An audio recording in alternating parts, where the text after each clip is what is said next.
Hi friends, నేను మీ అంజని. మీరు చూస్తున్నది SRK horror stories. Ramoji film సిటీలో దెయ్యాలు నిజంగానే ఉన్నాయా? మరి సినిమా యాక్టర్లు చెప్తున్నది నిజమేనా?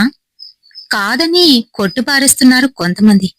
మరికొంతమంది ఏమో లేదు లేదు, అక్కడ నిజంగానే మేము ఫీల్ అయ్యాము అలాంటి నెగిటివ్ ఎంటిటీస్ ని. కొంతమంది అయితే ఏకంగా చూసామని కూడా అంటున్నారు. మరి అందులో నిజమేంటో అబద్ధమేంటో ఈ రోజు వీడియోలో చూసేద్దామా? మరి ఇంకెందుకు ఆలస్యం, లేట్ చేయకుండా హెడ్ ఫోన్స్ తీసి చెవులో పెట్టుకొని మీ మటుకు మీరు వేరే రూమ్ లోకి వచ్చి వినండి. అలా వింటేనే మంచి థ్రిల్ ఉంటుందని నా ఉద్దేశం. అయితే మరి ఇప్పుడు ఏమాత్రం ఆలస్యం చేయకుండా వీడియోలోకి వెళ్ళిపోదాం.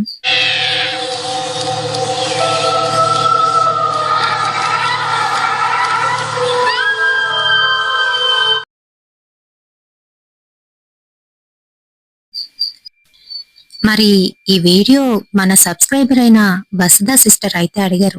మీకోసమే సిస్టర్ ఈ వీడియో.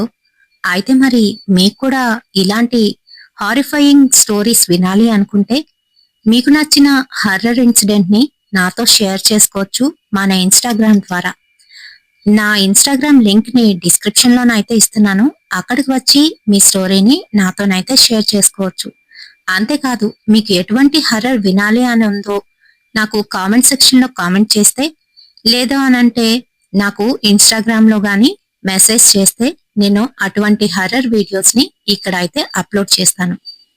రామోజీ ఫిల్మ్ సిటీ అనగానే చాలా మందికి అక్కడ ఉన్న ఎన్నో రకాల వింతలు విడ్డూరాలతో పాటు మంచి మంచి కట్టడాలు కూడా గుర్తొస్తాయి. మరికొంతమంది ఏమో అక్కడ ఏదో ఉందని, అక్కడ ఇదివరకట్లోని ఏదో జరిగిందని అనుకుంటూ ఉంటారు. అయితే అసలు విషయం ఏంటి అనంటే, దీని బ్యాక్ స్టోరీకి వచ్చేటప్పటికి కొన్ని ఏళ్ల క్రితం అక్కడ నిజాంలు పరిపాలించే సమయంలోని అక్కడ ఒక పెద్ద రణరంగ భూమి, బ్యాటిల్ ఫీల్డ్ అయితే ఉండేదంట. ఆ బ్యాటిల్ ఫీల్డ్ లోని చాలా మంది ఎంతో దారుణంగానైతే చనిపోయారంట. మరి యుద్ధ భూమి అలానే ఉంటుంది కదా. అంతెందుకు, మన బొబ్బిలి సైడ్ చూసుకుంటే, బొబ్బిలి సైడు ఇప్పటికీ కూడాను రాత్రి సమయంలో చాలా మంది అటుపక్కకైతే వెళ్లరు. ఎందుకనంటే చాలా మంది అరుపులు కేకలు వినిపిస్తాయని, అది కూడాను అమావాస్య రాత్రిలోని ఇంకా ఎక్కువగా వాళ్ళకి అక్కడ ఏదో ఉందని తెలుస్తుందని అనుకుంటూ ఉంటారు. అలానే ఇక్కడ కూడాను మీ అందరికీ ఒక విషయం చెప్పాలనుకుంటున్నాను. అదేంటి అనంటే, రణభూమిలోని యుద్ధం జరిగిన తర్వాత సాయంత్రం సూర్యాస్తమయం సమయంలోని ఎవరు కూడా యుద్ధం చేయరు. అక్కడతోనే ఆ రోజు యుద్ధం అయితే ఆగిపోతుంది. ఎవరికి వారు మళ్ళీ వెనక్కి తిరిగి అయితే వెళ్ళిపోతారు. అయితే ఆ యుద్ధ భూమిలోని ఏవైతే శకలాలు పడి ఉంటాయో అదేనండి చనిపోయిన వారు ఉంటారు కదా, వాళ్ళ యొక్క శరీరాలు, అవశేషాలు, ఇంకా వాళ్లతో పాటుగా జంతుబలి అనేది కూడా జరిగేది. మరి ఏనుగులు, గుర్రాలు వీటి మీద కదా వచ్చి యుద్ధం చేసేవారు. మధ్య మధ్యలో వచ్చిన వాటికి కూడా గాయాలు తగలడం, లేదు అనంటే చనిపోవడం అనేది జరుగుతూ ఉండేది.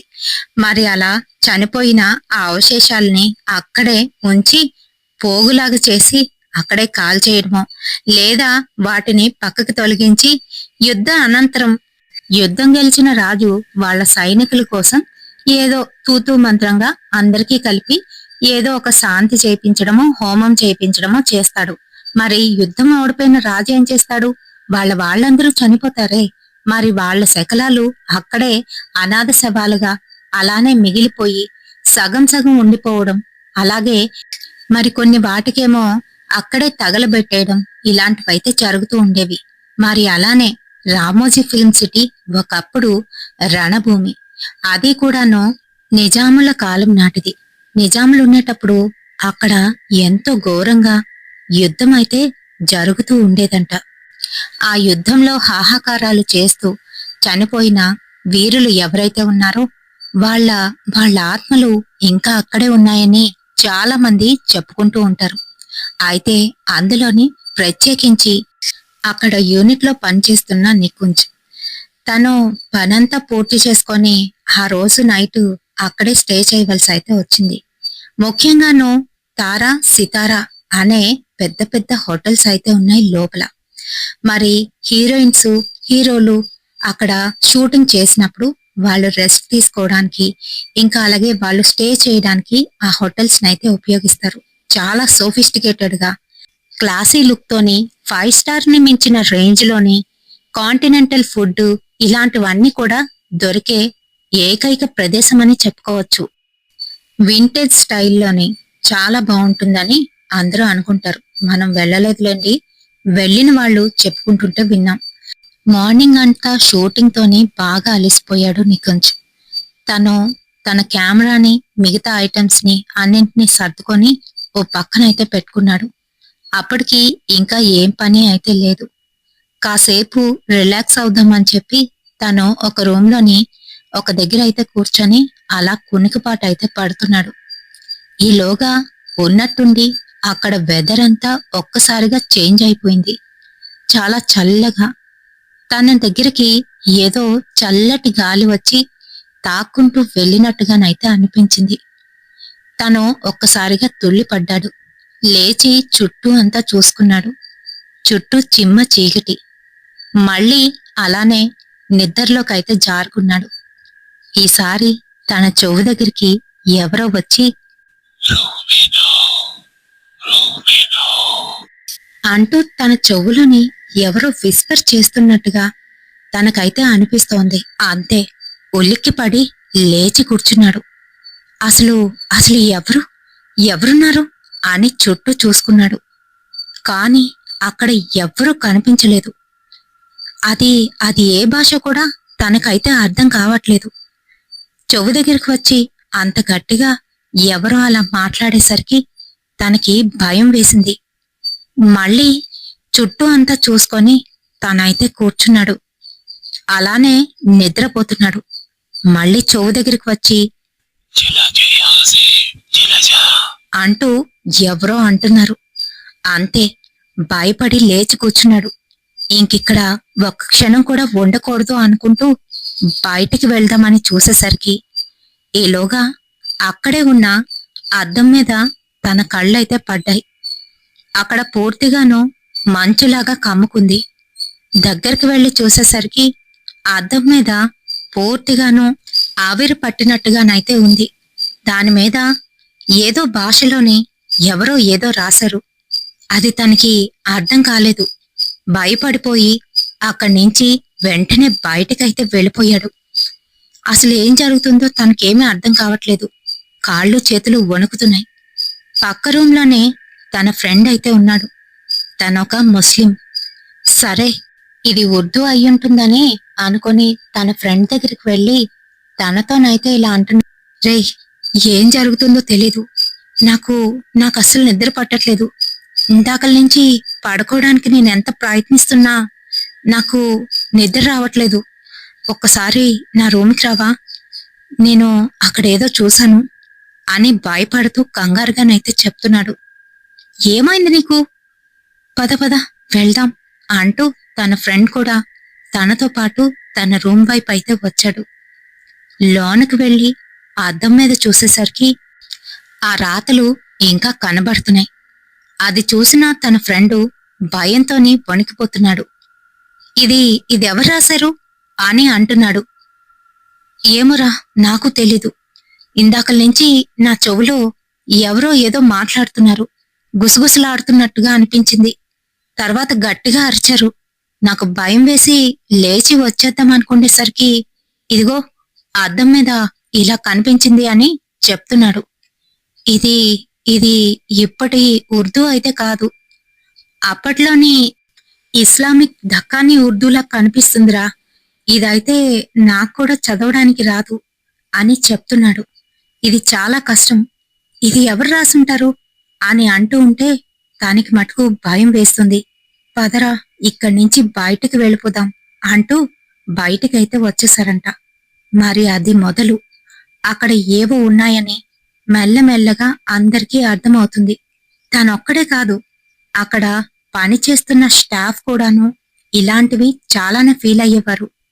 ఒకసారి అక్కడున్న వాచ్మెన్ ఇంకా చిన్న చిన్న పనులు చేసుకుంటూ క్లీనింగ్లు చేస్తూ ఉంటారు కదా, అలాంటి వారికి ఎదురైన ఇన్సిడెంట్ ఇది. అదేంటి అనంటే పొద్దున్నంతా షూటింగ్లు, ఇంకా ఎంతో మంది వచ్చిపోతూ ఉంటారు. అక్కడంతా గలీజ్ గలీజ్ చేస్తూ ఉంటారు.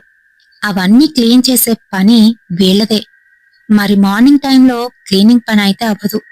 అప్పటికేదో అక్కడక్కడ చేసినా కూడాను రాత్రి సమయంలో పూర్తిగా క్లీన్ చేయవలసి ఉంటుంది. వాళ్ళ పనే అది.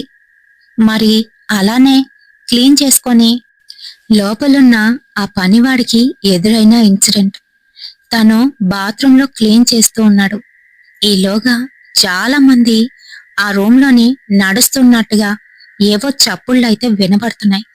అది విన్న ఆ క్లీనరు భయపడుతూ ఎవరైనా వచ్చారేమో అని తలుపు తీసి చూస్తే అక్కడెవ్వరూ లేరు. కాని అప్పటి వరకు ఎవరివో ఫుట్ స్టెప్స్ క్లియర్గానైతే విన్నాడు. అంతేకాదు, చాలా మంది మాట్లాడుకుంటున్నట్టు. అది కూడా తెలుగు కాదు, హిందీ కాదు, అదేదో లాంగ్వేజ్. తనకైతే అర్థం కాలేదు. భయపడిపోయి అక్కడి నుంచి బయటికైతే వచ్చేశాడు. మరి ఒక్కసారి అక్కడున్న వాచ్మెన్, తను రాత్రి సమయంలోనే అక్కడైతే పహారా కాస్తున్నాడు. అక్కడికి లోపలికి ఎవరూ వెళ్లకుండా తన పని చేసుకుంటూ బాత్రూమ్ కని లోపలికైతే వెళ్ళాడు. తనకంటూ వేరొక రూమ్ అయితే ఉంది. ఈలోగా బయట నుంచి ఏవో శబ్దాలైతే వస్తున్నాయి. ఆ రోజు అమావాస్య కూడాను. ఎక్కడి నుంచో కుక్క వచ్చి తను ఉన్న రూమ్ దగ్గర గట్టిగట్టిగా అరుస్తుందంట. ఇంకా అదెలా లోపలికి వచ్చింది అంటూ గబగబా బయటకైతే వచ్చాడు. కాని అది చూడ్డానికి మామూలు కుక్కలాగా అయితే లేదు. భయపడిపోయాడు. కర్ర పట్టుకొని తరుముదాం అనుకునేసరికి అది తన కళ్ళెదుటగానే కొంచెం దూరం పరిగెత్తి అక్కడే మాయమైపోయిందంట. మరి ఇవన్నీ కూడాను వాళ్ళు చెప్తున్నవి నిజమేనా, లేక రామోజీ ఫిల్మ్ సిటీ మీద తప్పుడుగా ఇలా ప్రచారం చేస్తే అక్కడికి ఎవరు వెళ్లడం మానేస్తారు అని అనుకుంటున్నారా? ఏదేదైనా హీరోయిన్స్ నుంచి హీరోల వరకు, అక్కడ పనిచేస్తున్న స్టాఫ్ వరకు ఇవైతే ఫేస్ చేస్తూనే ఉన్నారు. మరి అవన్నీ అబద్ధమంటారా, లేదా వాళ్ళకేమైనా పిచ్చా? కానీ రామోజీ ఫిల్మ్ సిటీ పెద్దల మటుకు ఇదంతా అబద్ధం, ట్రాష్, ఇవేమీ కూడా అక్కడ లేవు, మేము ఇన్ని సంవత్సరాలుగా ఉంటున్నాం, మాకేం కనిపించింది, వాళ్ళకేం కనిపించిందో వాళ్ళకి పిచ్చేమో అని పెద్ద పెద్ద వాళ్ళు ఇలా అయితే అంటున్నారు. అయితే మరి తాప్సీ, మనందరికీ తెలిసిన పాపులర్ హీరోయిన్. అభినయం, అందం, చదువు మూడు కలగలిపితే తాప్సీ అని చెప్పుకోవచ్చు. మరి బాగా చదువుకున్న తాప్సీకి అలాంటి రుగ్మతలు ఏమైనా ఉంటాయా? మరి ఏమైందో తెలుసుకోండి. ఆ రోజు తను షూటింగ్ పూర్తి చేసుకొని అక్కడైతే స్టే చేయవలసి వచ్చింది. ఆ నైట్ తనకి ఒక మంచి రూమ్ నైతే ఇచ్చారు. మేకప్ అంతా రిమూవ్ చేసి తను రిలాక్స్ అవుదామని అనుకుంటుంది. తను పెద్దగా మేకప్ కూడా వేసుకోదు. వెంటనే తన పని కానిచ్చుకొని వచ్చి బెడ్ అయితే ఎక్కేసింది. పడుకొని వెంటనే నిద్దట్లోకైతే జారుకుంది. అంతే మరి. అక్కడ చుట్టూ అంతా కూడాను ఎవరో నడుస్తున్నట్టు ఏవో అరుపులైతే వినబడుతున్నాయి, కేకలు. అంతేకాదు, వాళ్ళు ఇస్లామిక్ భాషలోని ఏవేవో మాట్లాడుకుంటున్నారు. కత్తుల చప్పుడు, ఇంకా వాళ్ళ చేతిలో ఉన్న ఆయుధాల చప్పుడు, గట్టిగట్టిగా యుద్ధం చేస్తున్నట్టు ఏదో చప్పుడైతే కలుగుతుంది. అంతేకాదు, ఒక పొడుగాటి మనిషి నల్లటి ఆకారంలో తన చేతిలోని ఒక పెద్ద కత్తైతే ఉంది. మరి అది పట్టుకొని నేల మీద ఆనుస్తూ రాస్తూ తన వైపు అయితే వస్తున్నాడు. తాప్సీకి లెగుద్దామంటున్నా తన ఒళ్ళు సహకరించడం లేదు. పైకి లేచి కూర్చుందాం అనుకుంటుంది, కాని లేవలేకపోతుంది. భయంతో వణికిపోతుంది. చూడ్డానికి చాలా భయంకరంగా, అతి క్రూరంగానైతే ఉన్నాడు. అదెలా అంటే మనిషి ఆకారం చాలా పొడుగ్గానైతే ఉంది. నార్మల్ మనుషులు ఉన్న హైట్ కన్నా ఇంకా హైట్ గానైతే ఉన్నాడు. అంతేకాదు, కండలు తిరిగిన చేతులు, ఒళ్ళు. తను తన వైపే వస్తూ ఉంటే భయంతో వణికిపోయింది. దేవుణ్ణి తలుచుకుంది. అంతే, లేచి కూర్చుంది. చూస్తే అక్కడ ఎవ్వరూ లేరు. తను ఆ చప్పుడంతా క్లియర్గానైతే వింది. ఇంక అప్పటినుంచి తాప్సీకి అక్కడికి రావాలి, స్టే చెయ్యాలి అని అంటే చాలా భయమంట. తనే ఒక ఇంటర్వ్యూలోని ఇదంతా కూడా చెప్పింది. అంతేకాదు, టాప్ హీరోయిన్ కాజల్ దేవ్గన్ కూడాను ఒకనాడు అక్కడైతే స్టే చేయవలసి వచ్చిందంట. తను ఏదో ఒక హిందీ హర్రర్ మూవీలోని యాక్ట్ చేయడానికి రామోజీ ఫిల్మ్ సిటీకి అయితే వెళ్లారు. తను అక్కడ షూటింగ్ చేసే సమయంలోని కొన్ని ఏరియాస్ కి తను వెళ్లేటప్పుడు అక్కడ ఏవో నెగిటివ్ ఎంటిటీస్ ఉన్నాయని, తను అక్కడ ఎక్కువసేపు ఉండలేకపోతుందని, తన ఎనర్జీని ఎవరో లాగేస్తున్నట్టుగా అనిపిస్తుందని ఆమె అయితే పేర్కొన్నారు. మరి ఆ మూవీ రిలీజ్ అవ్వక ముందే మూవీ గురించి చాలా మంది పత్రికా విలేకరులు అడిగినప్పుడు చెప్పిన విషయం ఇది. మరి ఆ మూవీ చేస్తునేటప్పుడు హర్రర్ మూవీ కదా మేడం, అందుకే మీకు అలా అనిపించుంటుంది అని కౌంటర్లు కూడా పడ్డాయి. కానీ కాజల్ మటుకు అది కానే కాదు, నేను అలాంటి నెగిటివ్ ఎంటిటీస్ ని ఫీల్ అవ్వగలను, నాకు తెలిసిపోతుంది. అక్కడికి వెళ్ళిన తర్వాత కొన్ని ఏరియాస్ లోని నేను బాగా ఫీల్ అయ్యాను, నాకు చాలా భయం వేసి అక్కడ నేను ఎక్కువసేపు ఉండలేకపోయాను, వచ్చేసాను అని ఆమె అయితే గట్టిగా చెప్పారు. మరి ఇవన్నీ నిజమేనంటారా, అబద్ధమా? చాలా మంది క్రూ మెంబర్స్ కి అక్కడ ఏవో షాడోస్ కనిపించడం, ఇలా ఫుట్ స్టెప్స్ వినిపించడం, దాంతో పాటుగా ఎవరో అరుస్తున్నట్టు, గట్టిగాను మాట్లాడుతున్నట్టు, సమ్ టైమ్స్ ఎవరో చెవు దగ్గరికి వచ్చి విస్పర్ చేస్తున్నట్టు వాళ్ళకైతే ఎక్స్పీరియన్స్ అయ్యింది. మరి ఈ సంగతులన్నీ కూడాను ఆయా క్రూ మెంబర్సే చాలా మందికి బయట వాళ్ళకైతే చెప్పారు. అలానే ఫేమస్ అయింది అనుకోండి. ఆ తర్వాత ఒకరోజు కీరవాణి గారు ఒక మోస్ట్ ఫేమస్ తమిళ్ షోకి అయితే వెళ్లారు. ఆ షోలోని అనుకోకుండా ఆయనంతటా ఆనే రామోజీ ఫిల్మ్ సిటీ గురించి చెప్పడం అయితే మొదలు పెట్టారు. అందులో దెయ్యాలు ఉన్నాయని మా వాళ్ళు చెప్పారు అని అంటూ ప్లేబ్యాక్ సింగర్స్ కి, ఇంకా సింగర్స్ ఎవరైతే ఉన్నారో వాళ్ళు వాళ్ళు అక్కడ ప్రాక్టీస్ చేస్తునేటప్పుడు వాళ్ళ చెవుల్లోని ఎవరో విస్పర్ చేస్తున్నట్టు, మాట్లాడుతున్నట్టు వాళ్ళకి వినిపించాయంట, నాతో చెప్పుకున్నారు అని అంటే, అందులో షో చేస్తున్న ఆమె మరి మీకేమీ అనిపించలేదా, మీకేం కనిపించలేదా అని అడిగింది. దానికి ఆయన ఏం చెప్పారో తెలుసా? నేను కూడాను విన్నాను, కానీ ఒకసారైతే నాకు అలానే అనిపించింది అని చెప్పారు. మరి ఫేమస్ అయిన వీళ్ళందరూ అబద్ధం చెప్తున్నారా? అంతెందుకు, సోనాక్షి కూడాను తను ఒక ఇంటర్వ్యూలోని అక్కడ నేను ఎన్నో కథలు విన్నాను, అది హాంటెడ్ ప్లేసే, నేను కూడా ఎక్స్పీరియన్స్ చేశాను అని చెప్పుకొచ్చింది. మరి చాలా మంది ఇలా చెప్తున్నా కూడాను అక్కడ వాళ్ళ మటుకు అసలు అది నిజమే కాదు అని చెప్తూ ఉంటారు. మార్నింగ్ టైంలోని జనాలు ఎక్కువగా ఉంటారు కాబట్టి అలాంటివి ఎవరు ఎక్స్పీరియన్స్ చేయకపోయి ఉండొచ్చు. మరి నైట్ టైంలో అలాంటి హోటల్స్ లో స్టే చేస్తున్న వాళ్ళకి అవి ఎందుకు వినిపిస్తాయి చెప్పండి? అది నైట్ టైంలో. మిడ్ నైట్ లోని వర్కర్స్ అక్కడ పని చేస్తూ నడుస్తూ తిరుగుతూ ఉంటారా? అంతేకాకుండా వాళ్ళకి కత్తులు, ఇంకా ఎవరో చెవు దగ్గరికి వచ్చి మాట్లాడినట్టు వినిపించడం అనేది ఇది కొంచెం తేడాగా అనిపించడం లేదు? అయితే మరి దీని వెనుక ఉన్న దీని వెనుక ఉన్న అసలు రహస్యం ఏంటో తెలుసుకుందామా ఇప్పుడు? అయితే నార్మల్ గా మనిషి సహజంగా చనిపోయినప్పుడు తనకు చేయవలసిన కర్మకాండలు వారి తాలూక వారు వారి ఆచార వ్యవహారాలను బట్టి చేస్తారు. మరి ఇలా చేసినప్పుడు వారి యొక్క ఆత్మ ఏదైతే ఉంటుందో అది ఎక్కడికి చేరుకోవాలో అక్కడికైతే చేరుకుంటుంది. అది రీబర్త్ కావచ్చు, లేదంటే దేవుడి దగ్గరికి వెళ్ళి అక్కడే ఉండిపోవచ్చు, లేదంటే కర్మలు అనుభవిస్తూ నరకానికైనా చేరుకోవచ్చు. ఇలా రకరకాలైతే జరుగుతూ ఉంటాయి. కానీ కొంతమంది ఆత్మలు ప్రేతగానే మిగిలిపోతాయి. అలా ప్రేత యోనిలో ఉన్న వాళ్ళకి విముక్తి అనేది లభించదు.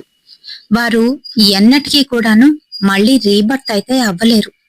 అంతేకాదు, ఎన్నో ఇబ్బందులైతే పడుతూ ఉంటారు. వారి తాలూకా వారు అంటే వీళ్ళ తర్వాత జనరేషన్స్ ఎవరైతే ఉంటారో వాళ్ళకి ఏ పని తలపెట్టినా కూడాను మంచి అయితే జరగదు. ఎందులో కూడా శుభం అనేది ఉండదు. వెనక్కి వెళ్ళిపోతూ ఉంటాయి పనులన్నీ. అప్పుడే మరి పితృకర్మలు, వారికి చేయవలసిన శాంతులు చేస్తూ ఉంటాం మనందరమేని. అంతేకాదు మరి కొంతమందికి నారాయణ బలి అని కూడాను ఒకటైతే ఉంది. ఆ కర్మని గనక చేసినట్లయితే చనిపోయిన వారికి శాంతి అయితే లభిస్తుంది. వారు మళ్ళీ రీబర్త్ అయితే అవ్వగలుగుతారనమాట. అయితే ఒక్కరికైతే మనం అలా చేయగలం. ఇలా రణభూమిలో చనిపోయిన వారికి ఏ రకంగా మనం వారికి అంత్యకర్మలు చేయగలుగుతామో, ఎవరు ఎక్కడ చనిపోయారో, ఎక్కడ నరకబడ్డారో అని తెలియదు. పాపం శవాలు గుట్టలు గుట్టలుగా పడి ఉంటే అందులోకి వెళ్లి వెతుక్కోలేరు కదా. వారందర్నీ కలిపి ఒకేసారి తగలబెట్టేయడమో, పైగా అవతల రాజు క్రూరుడైతే వాడు వీళ్ళకి కనీసం ఆ శవాలని కూడా కనిపించనివ్వకుండా ఈ రకంగా తగలబెట్టించేయడం, లేదా ఒక పెద్ద గుంత తవ్వించి అందులో పూడ్చిపెట్టేయడం అనేది చేస్తూ ఉంటారు. మరి అలా చేసినప్పుడు వారికి అసలు శాంతి అనేది లభిస్తుందా? మన పూర్వీకులు చెప్పిన దాని ప్రకారం ఆ రణభూమిలో చనిపోయిన వారు, వీరమరణం పొందిన వారు స్వర్గస్థులు అవుతారు. అటువంటి వారికి ఎటువంటి నరక బాధలు ఉండవు అని అంటారు. కానీ వీరు నరక బాధలు అనుభవించి ఇక్కడే వారు అనుకోకుండా చనిపోయినప్పుడు వారి ప్రేత అనేది ఇక్కడే ఉండిపోతుంది. మరి అలా ఉండిపోయినప్పుడు వాళ్ళకి రీబర్త్ అనేది జరగదు. వారు అలా ఉండి ఉండి కొన్నాళ్ళకి అతి క్రూరమైన డిమోల్లా అయితే తయారవుతారు. మరి వాళ్ళే ఈ రకంగాను ఇబ్బందులు పెడుతూ ఉంటారు. నార్మల్ గా ఉన్న మనుషుల్ని ఇబ్బంది పెట్టడం వాళ్ళకి సరదా. మరి అలానే జరుగుతుంది అక్కడ కూడాను. దీనికి సంబంధించి హైదరాబాద్ లోనే జరిగిన ఒక చిన్న స్టోరీ. అదేంటి అని అంటే, ఒక ఇల్లు అయితే కొన్నారు బాగా డబ్బు గల వాళ్ళు. అయితే ఆ ఇల్లు కట్టుకున్న తర్వాత ఆ ఇంటి పునాదులు అవన్నీ కూడా తవ్వించి చక్కగాను ఇల్లు అయితే సోఫిస్టికేటెడ్ గా కట్టుకున్నారు. కట్టుకున్న తర్వాత వాళ్ళ ఇంట్లోని ఏ పని కూడాను ముందుకైతే సాగట్లేదు. అతను ఒక రియల్ ఎస్టేట్ వ్యాపారి. అతను వర్క్ అంతా కూడా ఆగిపోయింది. పెద్ద మొత్తంలో పెట్టుబడి అయితే పెట్టాడు. అయితే వర్క్ మధ్యలో ఆగిపోవడం వల్ల చాలా ఇబ్బందులు అయితే ఎదుర్కొంటున్నాడు. ఫైనాన్షియల్ గా వీక్ అవడం అయితే ఫస్ట్ స్టార్ట్ అయింది. ఆ తర్వాత మెల్లగాను ఇంట్లోని చిన్న చిన్న గొడవలు. అమ్మాయి పెళ్లిడికి వచ్చింది, పెళ్లి చెయ్యాలి, డబ్బులు లేవు. అబ్బాయి చెడు సావాసాల వలన చెడిపోతున్నాడు. అంతేకాదు ఇంటికి వెళ్ళగానే భార్యతోని చిన్నపాటి తగు వల్ల పెద్దదైపోతుంది. ఇలా ఇంట్లోని చిరాకులు చికాకులు అయితే ఎక్కువైపోయాయి. అంతేకాదు ఏదో చిన్న విషయానికే పెద్ద తగు అయితే అయిపోతుంది బయటను కూడాను. తనకి ఏమీ అర్థం కాలేదు. తెలిసిన వారు చెప్పడంతోనే స్వామీజీ దగ్గరికి అయితే వెళ్లారు. అతను క్షుణ్ణంగా పరిశీలించి, మీ ఇంట్లోని పలానా చోటు ఈశాన్య మూల కిందన తవ్వితే ఒక 15 అడుగుల లోతులోని ఒక శవం ఉంది, దానివల్లే ఇలా జరుగుతుంది అని అతను చెప్పాడట. కాని అతను నమ్మలేదు. అదంతా కొట్టి పారేశాడు. రోజులు గడుస్తున్నాయి. ఇంట్లోని ఇక్కట్లు ఇబ్బందులు ఇంకా ఎక్కువైపోతున్నాయి. రాను రాను ప్రతి ఒక్కరూ మొండిగా తయారవడం మొదలయ్యింది. అంతేకాదు ఒకానొక స్టేజ్లోని చనిపోవడానికి ప్రయత్నించారు. మరి ఇలా ఉంటుండగా మరొకసారి ఆ స్వామీజీని అయితే కలిశారు. స్వామీజీ, మీరంటుంది నిజంగా నిజమైతే అదంతా తవ్విన తర్వాత శవంగానే దొరకకపోతే మీరు నాకు డబ్బులు చెల్లిస్తారా అని కోపంగానైతే అన్నాడు అతను. సరే, నిజంగా దొరకకపోతే నేను అక్కడ అయిన ఖర్చంతా నేనే పెట్టుకుంటానని ఆ స్వామీజీ అయితే చెప్పారంట. ఆ తర్వాత అక్కడ తవ్వించడం అయితే జరిగింది. ఆశ్చర్యం, అతను ఎన్ని అడుగుల లోతులోని ఆ మృత కళేబరం ఉంది అని చెప్పాడో, నిజంగానే అన్ని అడుగుల లోతుకి తవ్వేసరికి అక్కడ ఒక శవం అయితే దొరికింది వాళ్ళకి. మరి దాన్ని బయటికి తీయించి దానికి చేయవలసిన కర్మలు వీళ్ళే పూర్తి చేశారు. అంటే మనం అక్కడ మంది కాకపోయినా కూడా కొన్ని కొన్ని సమయాల్లో బాధ్యత పడవలసి వస్తుందన్నమాట. మరి అలా జరిగిన తర్వాత వాళ్ళు మరి ఇప్పుడు సుభిక్షంగానైతే ఉన్నారు. ఇది హైదరాబాద్ లోనే జరిగిన ఒక రియల్ ఇన్సిడెంట్. మరి ఒక్కరి విషయంలోనే అలా జరిగినప్పుడు అది ఒక బ్యాటిల్ ఫీల్డ్. అక్కడ ఎంతో మంది చనిపోయారు. ఆ బ్యాటిల్ ఫీల్డ్ యొక్క వైశాల్యం చాలా ఎక్కువ. ఎక్కడైనా మనం ఇల్లు కొంటే అక్కడ శంకుస్థాపన చేసి అప్పుడు ఇంటినైతే కట్టిస్తాం. అలా నిర్మించడం వల్ల అక్కడ భూమిలో ఉన్న శక్తులు ఏవైతే ఉంటాయో వాటికి శాంతి కలుగుతుంది. ఆ ఇంట్లోని వాస్తు ప్రకారం మనం ఇల్లు నిర్మించడం వల్ల వాస్తు పురుషుడు ఎవడైతే ఆ రాక్షసుడు ఉన్నాడో వాడికి శాంతి లభిస్తుంది. మరి అలాంటిది ఆ రామోజీ ఫిల్మ్ సిటీ కట్టినప్పుడు ఎన్ని శంకుస్థాపనలు చెయ్యాలి? ఆ ఏరియా అంతా కూడాను చాలా పెద్దది. ఎన్నో ఎకరాల భూమి అది. మరి ఆ భూమికి చాలా రకాల హోమాలు, శంకుస్థాపనలు చేస్తే ఇలాంటివి ఉండవని కొంతమంది అయితే అనుకుంటున్నారు. మరి మీరేమనుకుంటున్నారో అనేది కామెంట్ సెక్షన్ లోనైతే తెలియజేయండి. ఈ వీడియోలోని నేను ఎటువంటి హేట్రేట్ స్ప్రెడ్ చేయడానికి ఏం కాదు నేను చేసింది. యాక్చువల్ గా రిక్వెస్ట్ వచ్చింది కాబట్టి చేశాను. మెయిన్ థింగ్ ఏంటి అని అంటే నేను గ్యాదర్ చేసిన ఇంటర్నెట్ ఇన్ఫర్మేషన్ అంతా కూడాను నేను ఇక్కడైతే మీతో షేర్ చేశాను అనమాట. సో దాని ప్రకారం కామెంట్స్ పెట్టండి. ఇప్పుడైతే లాస్ట్ వీడియోకి మనకు వచ్చిన కామెంట్స్ ఎక్కడెక్కడి నుంచి ఎవరెవరి దగ్గర నుంచి వచ్చాయనేది చూసేద్దామా మరి. వస్తా సిస్టర్ పి రవిశంకర్ గారు, వినయ్ గారు, బబ్లీ అని కొత్తగా మన ఫ్యామిలీలో చేరిన మరొక సిస్టర్, హాయ్ అండి. అండ్ ఇంద్రాస్ కిచెన్ నుంచి ఇందిరా సిస్టర్, ధనరాజ్ గారు, గౌతమ్ గారు, లక్ష్మి గారు, బాలి లక్ష్మి గారు, బాసిన విజయ సిస్టర్, వీరమణి సిస్టర్, విజయకృష్ణ రాణి సిస్టర్, రూబీ సిస్టర్, మురళీకృష్ణ గారు, బాలాజీ గారు విజయనగరం నుంచి, లిఖిత సిస్టర్, జ్యోతి సిస్టర్, ఇంకా గ్రీన్ హ్యాండ్స్ నుంచి స్వాతి సిస్టర్, రాజేశ్వరి గారు, రవీంద్ర అన్నయ్య, అమలు సిస్టర్, సంధ్య సిస్టర్, సుమిత్ర సిస్టర్, మౌనిక, తులసి సిస్టర్, షేక్ జబీబుల్లా గారు, హాసిని బ్లాగ్స్ నుంచి రజీనా సిస్టర్, చక్రపాణి గారు. ఇంకా ఎవరినైనా మిస్ చేసినట్లు అనిపిస్తే ఖచ్చితంగా నాకు కామెంట్ సెక్షన్ లో కామెంట్ అయితే చేయండి. నెక్స్ట్ వీడియోలోనే మీ పేరుని తప్పకుండా తీస్తాను. ఈ వీడియో మీకు బోర్ కొట్టిందని అనుకుంటున్నాను. ఎందుకనంటే చాలా మంది హర్రర్ కదా, ఏదో బాగా థ్రిల్లింగ్ గా ఉంటుంది అని వస్తారు. స్టోరీస్ వినడం కొంతమందికి నచ్చుతుంది, కొంతమందికి హారిఫైయింగ్ గా ఉండాలి. ప్రతి క్షణం ప్రతి అడుగులో కూడా వాళ్ళకి సస్పెన్స్ అనేది కావాలి. మరి కొంతమందికి ఏమో స్టోరీయే వింటూ ఉంటారు. మరి మీకు ఎలా అనిపించింది అనేది నాకు తెలీదు. కొంతమంది ఫాస్ట్ గా చెప్పండి అంటున్నారు, కొంతమంది స్లోగా చెప్పండి, కొంతమంది ఏమో వీడియో లెంత్ పెరిగిపోతుంది అని అంటున్నారు, కొంతమంది వీడియో లెంత్ ఉంటేనే బాగుంటుంది అని అడుగుతున్నారు. మరి ప్రతి ఒక్కరికి కూడా తగ్గట్టుగా నేను వీడియో లెంత్ ని మరీ ఎక్కువగా కాకుండా తక్కువగా కాకుండానైతే చేస్తున్నాను. సో అది గమనించగలరు. రేపటి వీడియోతోని మళ్ళీ మీ ముందుకైతే వచ్చేస్తాను. Until then bye bye.